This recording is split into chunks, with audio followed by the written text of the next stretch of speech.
అవన్నీ కూడా రాకడికి సిద్ధపరచండి తండ్రి. తండ్రి మీ వరములతో నింపి మేఘమెక్కించండి దేవా. వందనాలు తండ్రి గారు మాకు చెప్పినటువంటి మాట తండ్రి, మీ కాలంలో మీ పిల్లల కాలంలో రాకడ వస్తుందని చెప్పారట దేవా. ఎంత గొప్ప మాట. మరి సిద్ధపాటు కావాలి కదా తండ్రి. ప్రతి కుటుంబాన్ని సిద్ధపరచండి, ప్రతి బిడ్డను సిద్ధపరచండి దేవా. వందనాలు వందనాలు. ఇదిగో తండ్రి, మేము ఈ దినాన ప్రార్థన మొదలుపెట్టాం. 7 వారాలు కూడా ఎటువంటి ఆటంకములు లేకుండా, అడ్డులు లేకుండా, సాతానుడు ఎవరిని ఇబ్బందులు పెట్టకుండా వీరు పరిచర్యలో పరుగులు పెడుతున్నారు. వీరిని ఎలాగన్నా ఆటంకపరచాలని ఆలోచన కలిగి ఉంటాడు. వాడి ఆలోచనలని చిన్న భిన్నం చేసి తండ్రి మతులేని పోతున్న వాడిని బంధించి తండ్రి తండ్రి మా పని ముందుకు జరిపించండి. ఇది మీ పని ముందుకు జరిపించండి. మా పని మీ పని, నీవు నేను మనమందరము నా పనిలో ఉండగా ఫలమెట్లుండదు అని వ్రాయించారు.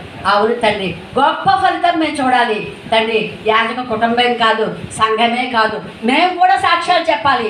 ప్రార్థనలు చేసాం, దేవుడు ఇంత వృద్ధాన్ని గ్రహించాడు, పటాపంచులు చేశాడు సమస్యలన్నీ అని మేము కూడా సాక్ష్యం చెప్పాలి.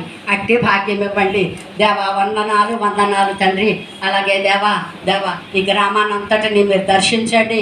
గ్రామంలో ఉన్న ప్రతి కుటుంబం కూడా క్షేమంగా ఉండేటట్లు చేయండి తండ్రి. తండ్రి ఏ మనిషిని కానీ, ఏ వ్యక్తిని కానీ, ఏ మతాన్ని కానీ ద్వేషించకూడదు, దూషించకూడదని మా తండ్రి గారి ద్వారా విన్నాం దేవా. దేవా వందనాలు. ప్రతి ఒక్కరూ క్షేమంగా ఉండాలి. ప్రతి మానవుడిని కూడా మీ రూపంలో తయారు చేశారు కదా తండ్రి.